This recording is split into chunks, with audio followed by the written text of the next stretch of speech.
ہوئے تمام شرکائے پروگرام کو بطور انعام موصول ہے، جزاکم اللہ احسن الجزا۔ حمزہ عبدالصمد کو ریاض الدین صاحب کی جانب سے، آصف بھائی کی جانب سے 100 روپے موصول ہے، جزاکم اللہ احسن الجزا۔ وہ آئے اپنا انعام لے جائے۔ اسی طریقے سے جلسے کے خرچ کے لیے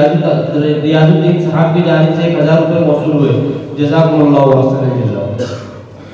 اور اسی طریقے سے آصف بھائی کی جانب سے تمام اساتذہ کے لیے 1000 روپے موصول ہے، جزاکم اللہ احسن الجزا۔ ماشاءاللہ،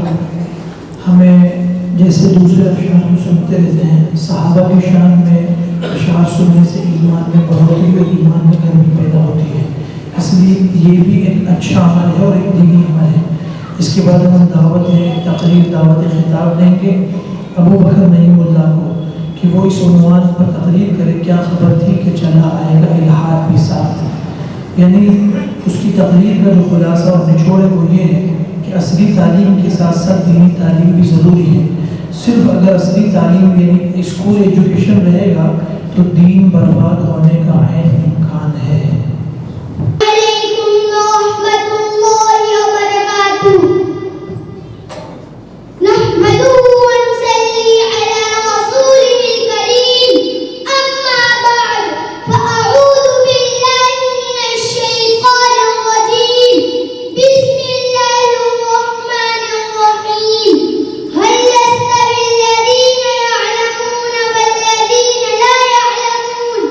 صدق الله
بچے کو ارشاد بھائی ایک صحابی اور اسی طریقے سے چند صحاب کی جانب سے اس بچے کو کچھ رقم موصول بطور انعام جزاکم اللہ احسن الجزاء ابو بکر آئے وہ اپنا انعام لے جائے.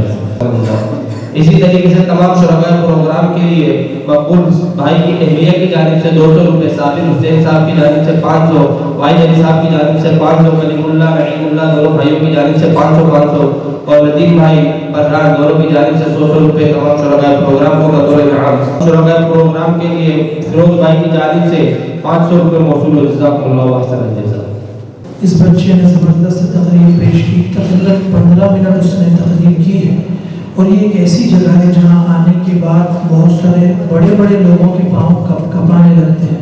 اور یہ چھوٹا سا 8-10 سال کا بچہ، بلکہ 10 سال تو شاید میں زیادہ کریں کہ 8 یا 9 سال کی عمر کا یہ لڑکا، اور جس نے اتنی خوبی کے ساتھ، اتنی خوش اسلوبی کے ساتھ اور اتنے بہترین انداز میں تقریر پیش کی، یہ بہت بڑا اس کا کمال ہے. مگر اس کمال کے پیچھے اس کے ان اساتذہ کی 60 سے 70 دنوں کی محنت ہے جنہوں نے اس کی 9 پلک درست کی ہے، ورنہ یہ بچہ اتنے سارے لوگوں کے درمیان میں اور اتنے صاف الفاظ کے ساتھ، جس میں بہت سی مرتبہ بڑے بڑے لوگوں سے زبردست اردو زبان کی غلطی واقع ہو جاتی ہے، ان غلطیوں سے پاک اور صاف ستھرے لب و لہجے میں اور تقریر کے اتار چڑھاؤ کو مکمل طور سے لحاظ کرتے ہوئے اس نے جو تقریر کی ہے، اس میں سب سے بڑا جو اہم رول ہے وہ اس کے اساتذہ کا ہے، جنہوں نے روزانہ دن رات ایک کر کے اس کے پیچھے محنت کی. اللہ تبارک و تعالیٰ ان کو جزائے خیر عطا فرمائے اور ان کے اس عمل کو دنیا اور آخرت میں بہترین بدلہ عطا فرمائے.